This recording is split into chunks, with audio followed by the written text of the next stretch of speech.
Tech Snippets Today with Joseph Raczynski. All right, Amir Forouzani, sorry about that, co-founder and CEO of Puffer Labs. Welcome. Thank you for having me on this show, Joseph. Of course, my goodness. Nodos Pirus, if I have that right. Oh yeah, you got it right. Notification Mohan Pirus. Excellent. Happy New Year. All right. Well, so let me frame this up, and then I'd love to hear a little bit more about you. So the way that I like to think about this is the world, perhaps the United States, is finally waking up to the power and potential of DeFi or decentralized finance. We're at the beginning phases where what I used to term way back in 2017 the tokenization of all assets. So that was this. This is starting to take shape finally. It's been happening globally, but I think the United States is a little bit slower to this. So the newer term that people are starting to throw out there is RWA or real world assets, leveraging blockchain technology to tokenize any asset, be it tangible or intangible. One of the impediments in this space currently in the United States had been the regulatory aspect, but there's also technology that people have to think about. So today we're really going to focus in on the technological aspect of how Ethereum, the world's first blockchain dedicated to smart contracts, and some people call it the world's computer, although I'm not a fan of that phrase, enables this. So there are some concerns with Ethereum, and I hope that we can unpack a little bit of this and delineate here with Amir some of the solutions, including Puffer's product, UniFi.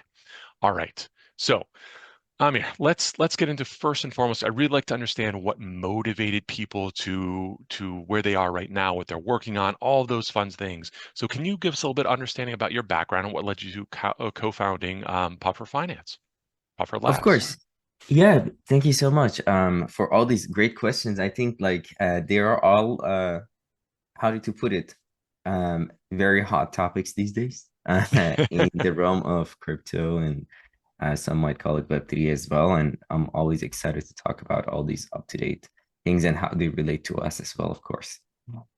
For me, I was a researcher and data scientist at the NASA Jet Propulsion Labs before I decided to enter into the realm of cryptography in general, and confidential compute.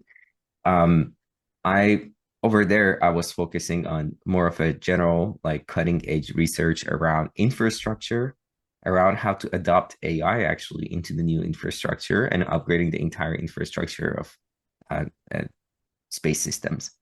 Um, that's why, yeah, we were working on a variety of things, like anything cutting edge, anything that comes up with in nuance to itself. One of the fields that I was interested in was confidential compute, and that was the segue to actually meeting some folks at the Ethereum Foundation, connecting to them, including Justin Drake, and finding a way to actually improve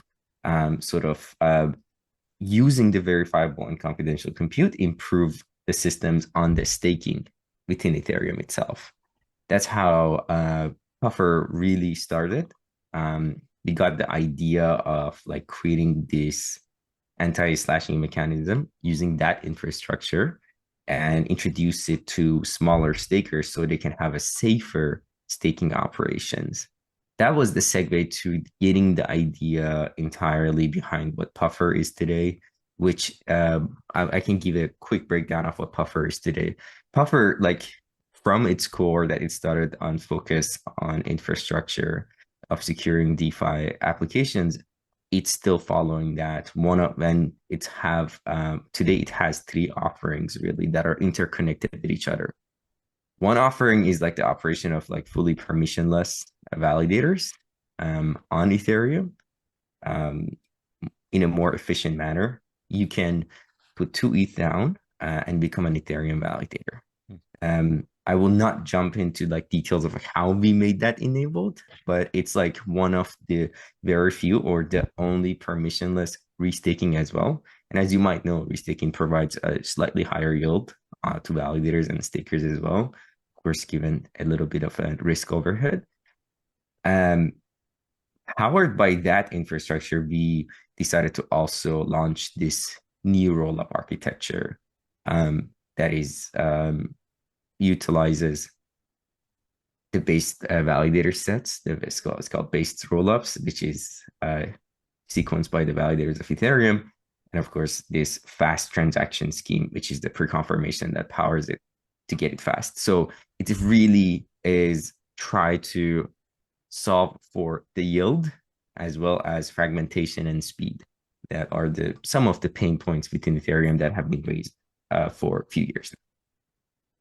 Fascinating. Okay, wonderful. Just in case there are people out there that don't understand the whole staking aspect, there's proof of work and proof of stake for cryptocurrencies in tokenomics. And the idea behind proof of work was the idea that all these processors are trying to solve equations such that they would get a reward at the end, and that's one way of securing the network. The other, more efficient or economically, I guess, smarter way of doing it in terms of the environment is proof of stake, where you actually take your token, you lock it into a smart contract, and allows for people to earn interest or yield on that, and that secures the network. So it tends to be much more efficient, and that's what Puffer Financer Labs is working on right now, which is fantastic. Now, one of the things you mentioned was really cool, was the ability to stake just 2 ETH, whereas normally you'd have to go through and either do a full node at 32, but there's other groups you can sort of join your ETH together, put that onto their network, and so you're getting a fraction of that, and it's all being parsed out. There's a new proposal, I think, that's going into the system soon that you can actually do smaller amounts of ETH. Is that right? And how would that play within this? So it's the Pectra upgrade. Um, it actually increases this is word by word for it, maximum effective balance, MEB. This means that it's actually making the system more efficient for the larger operations and even protocols like ourselves. So imagine back in the day, like you had to have one machine per validator that only houses like 32 ETH worth of stake, but you had to have 4 terabytes of data for these 32 ETH worth of stake allocated to it. And as you can tell, like we got many validators. We have 1 million validators right now securing Ethereum network. While it's good on the security side, it's not very good for scaling, because the more like validators we get like this massive ship that it's hard to steer, right? And it gets very slow. And of course, it's a speed overhead. The decision was to consolidate these. Say, instead of 32 ETH per validator, we can go all the way up to 2048 ETH for one validator. Now you can see we consolidated from like one side by many times to be able to just only use less data space, which is 4 terabyte for many more validator instances, rather than actually like individually spinning up one validator each. And that EIP is really going to improve sort of like the scaling opportunities of Ethereum itself, as well as user experiences, because protocols like ourselves, we are grouping sort of this ETH for people to be able to stake, and we be able to also have more flexibility of allocating to users. Impressive, really impressive. No, thank you for going through that, especially as these things are changing over time. It's good to keep up to date with that stuff. So are you all, just to clarify for me, are you all primarily just focused on Ethereum, or are you also looking at other blockchains as well?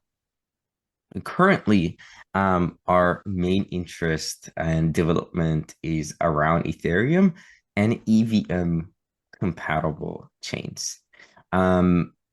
We have also started to look into the Bitcoin landscape from merely an economic security perspective.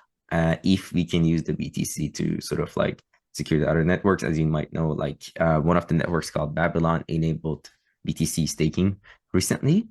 That also gives an opportunity to use that stake asset to secure other applications. And yeah, that's like one of the like venues that we're like actually going to. Okay, fantastic. And that's one of the areas that I have not quite understood yet. Is I know that the purist, the Bitcoin maxis, as you might say, have never ever wanted to go down the path of potentially going to proof of stake. Do you think that it sounds like they're poking around at it? Does it sound like that will ever truly happen? So really, maybe if I want to unpack how this thing works. So first of all, Bitcoin is not really today a capable blockchain for smooth programmable finance, right?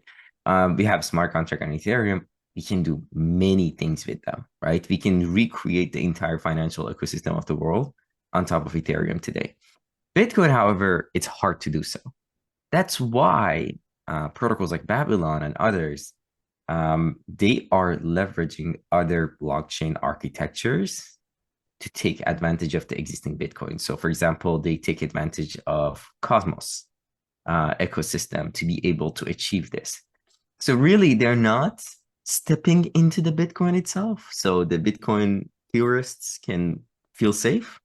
They are sort of leveraging other technologies to take advantage of like Bitcoin, and existing participants in Bitcoin can choose whether they want to participate or not. Um, and like it's good from one side because it gives more utility to Bitcoin. It just doesn't have to be seen as this just stale asset that just an asset, and it's hard to do financial things with it unless if a very centralized entity enables it, or it's just like just a store of value with less utility. They can just get more application for it on doing new things with it. Yeah, you can think of it not so different than bridged BTC into Ethereum, right? That's similar, but it got different applications. That's a very good way of saying it. I mean, I was still stunned when, I don't know, maybe it's over a year now, maybe a year and a half, when they were able to program NFTs onto Bitcoin, and it became a thing where people were like, okay, this works now, and some of the miners are actually going to get benefit from this. And I was just shocked that any part of the ecosystem wanted that, and then all of a sudden they're definitely doing it.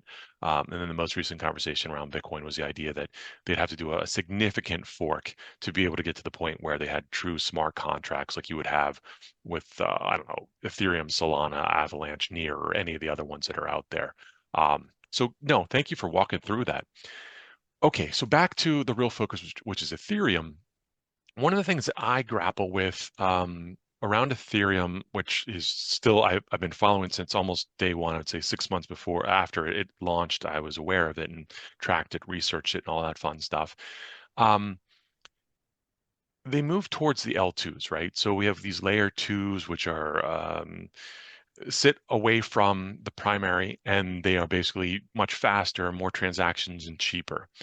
But as Ethereum starts to move along, does it become something that the layer twos are now going to compete with Ethereum itself? How does that look from your vantage point? Of course, like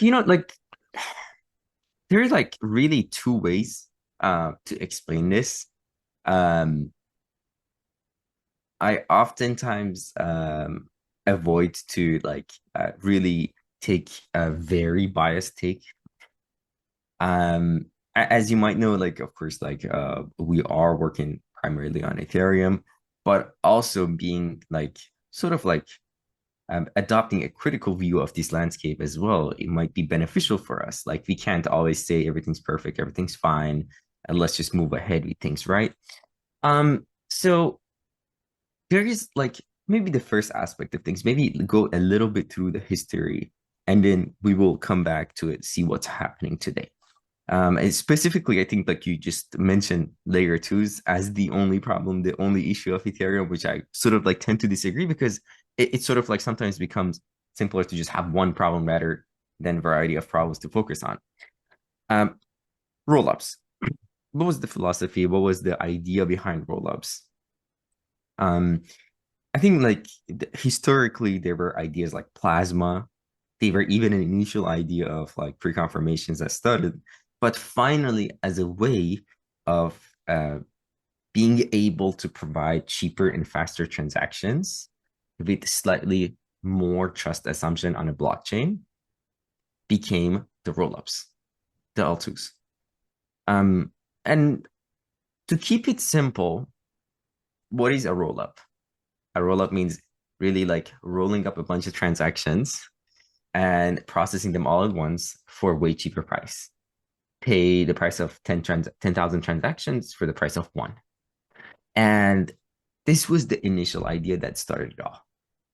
Now, to get to the ultimate form of the said, like, let's say the promised rollup, the plan was to always keep the rollup connected to the L1 itself.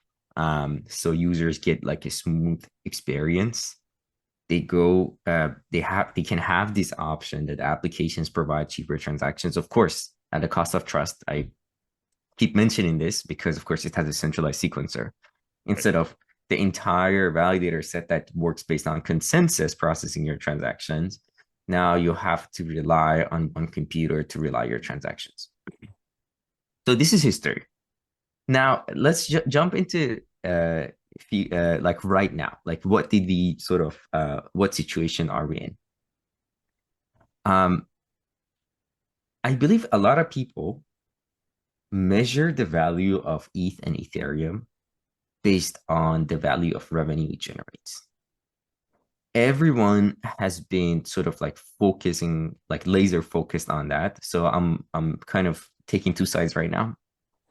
Rather, they don't focus on, oh, look, like there are many rollups out there, but Ethereum as an ecosystem that rollups are part of it is the largest ecosystem compared to anything else around like decentralized ecosystem, right? Like they have many participants, they have a variety of applications, and they have successfully onboarded hundreds of thousands of users, if not millions. That's one side, one very optimistic side to take on Ethereum ecosystem, something that other ecosystems could not pull off. Now, if we grab some water. If we zoom now more of a critical view of like why rollups aren't as perfect as we want them to be, and why they have one side that they're attracting criticism is, one is UX. When you go to a rollup, today you're kind of feel stuck in it, right? Like you're just like, either have to wait for 7 days, take out my funds, or this rollup has to be connected to a centralized exchange so I can go out. Or there's these bridges between rollup bridges that, of course, like worth billions of dollars. That's bad UX, right? And you have to trust these bridges.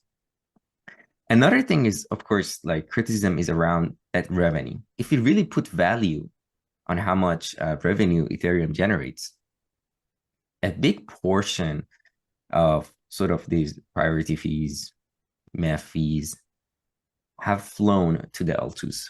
Right. Because now they're getting captured by the centralized sequencer. Like when, like this is the whole concern about Bitcoin halvening as well, right? Like if you keep halvening and hit at top, then the network security might drop. On Ethereum as well, if the revenue that the L1 validators generate, the consensus layer generates, keeps going lower, it bleeds into the L2. It means that arguably the Ethereum security is going to decrease. That's why a lot of criticism is coming about on L2s because of these.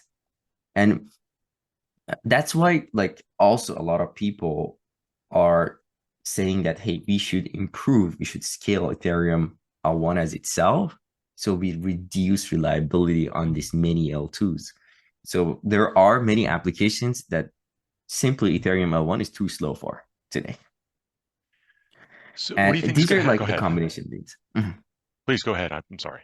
Oh, no worries. I feel like they're a combination of these, like from, if I want to just wrap it up, from the UX side, from the economic side, and of course from the scalability side, that has been pressuring Ethereum that the L2s have not been really good for it. But I would say that L2s have also been very good for it because it onboarded thousands and millions of users to Ethereum. So there are really two sides, but I am on the optimistic side that it can be easily improved because that's what we're building for in Puffer.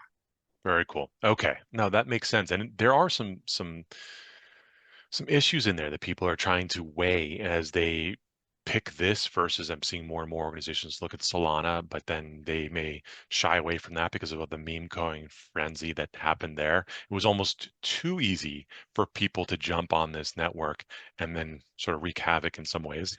But I mean, whatever the case might be. Um, so ultimately, where do you see your organization helping sort of foster the Ethereum network, or be a proponent for this space, and get people more onboarded and trusting of this? Where does it go from here, do you see? Of course. So maybe you actually hit on a very good point. People just jump in on this network and do anything that they want, right? So what we need to do at Ethereum is improve the user experience to a level that anything can be launched on Ethereum. Of course, we don't want to promote like Ponzi, or we don't want to promote meme or anything else, but then a permissionless network should be ready to onboard any user. Like this is our goal. Like the people that are unbanked, the people that are banked, like anyone to have the easiest, simplest form of access to this network with the least amount of hurdles. Give you a small example. We had this approve and spend method, right? This is that doesn't exist on the said other network or Solana. You have to approve, pay gas, and then spend, pay more gas, right? Which is expensive. But over there, they can just get onboarded and immediately do it. But now, if you imagine like Ethereum is a pristine network in terms of uptime, in terms of having dealt with real world problems. Like, let me give you an example. Your organization, like our company, really deals with real world problems as it matures and grows massively. You look at the other ecosystem blockchains that are programmable as well, they haven't remotely matured to deal with real world problems. Ethereum had to build to deal with MEV. Ethereum had to build to deal with downtime, which it has zero now. Ethereum was built because it has seen and it has experienced many things. So it's the most real world ready blockchain. It lacks the UX because of the L2s. That's where Puffer enters.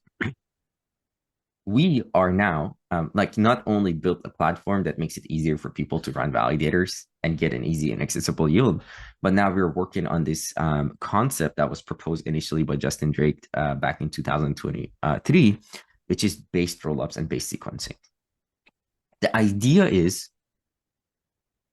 instead of running everything on that centralized sequencer, which is one computer that is detached from the rest of the computers that are processing the other L2s, let's use the consensus layer that we have on Ethereum, the validators, to process the transactions of the L2s. Fascinating. Makes it quite simple. So all these computers are already interconnected. The state of the L2s can be communicated within them, and they can now, all the L2s talk to each other, and the L2s talk to the O1. What does this create? Now you have a very good foundational infrastructure that when app developers come in and build, they don't need to tell the user that, hey, you're now on an L2. You're now on an L1. User just uses the application. But it sees like, wow, it's amazing. It's pretty fast and it's very cheap. That's where it goes towards like these app chain futures, right? Like that users just use apps. Like the example that I give, like compared to today, is like, unfortunately, one bad side also about the L2s that you have brought up is they are trying to sell the infrastructure. Like you have never seen a website that comes out and says, because I am running on AWS, I am sort of like a better like user experience or just much better than the other website that runs on Google Cloud. Right? This is an important factor that we need to consider when onboarding users, because you don't need to go tell them we have this fancy infra. No, that's it. Absolutely. That's the part of the equation I'm still trying to figure out. Like you have all these L2s and they have their own token.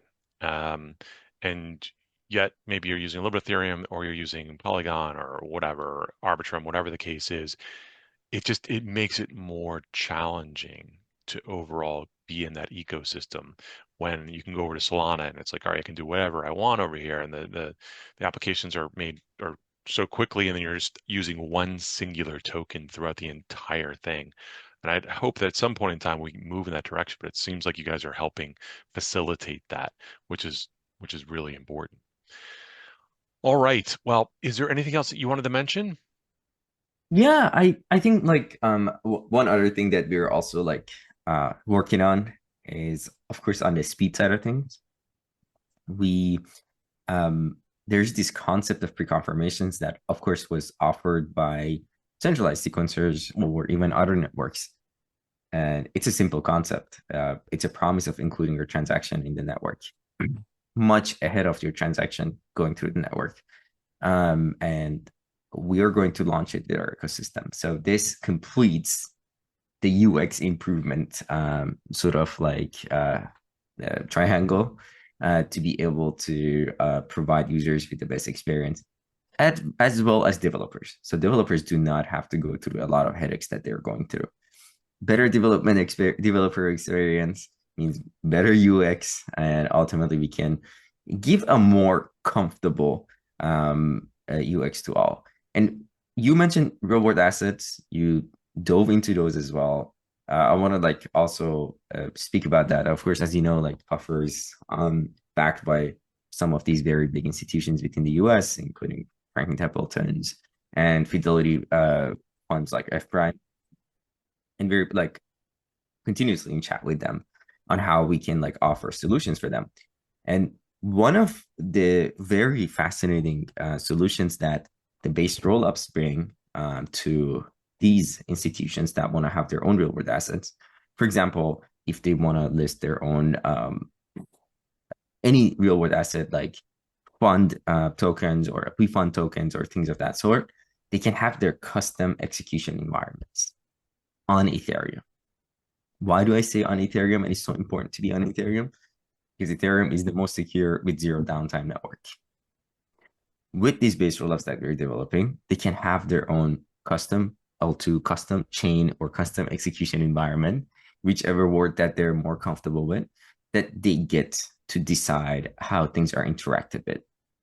And these are like one of the very upcoming applications of Ethereum that I think is starting to be explored more. I think not only us at Puffer, but also Etherealize and other institutional like focused arms of Ethereum are also focusing on onboarding institutions to this. And they're very interested and receptive. So we're in chats about that. Wonderful. My goodness. Amir, I really appreciate your time today. That was fantastic. Thank you for sharing all that. Absolutely. Thank you so much for having me on this call. Tech Snippets Today with Joseph Raczynski.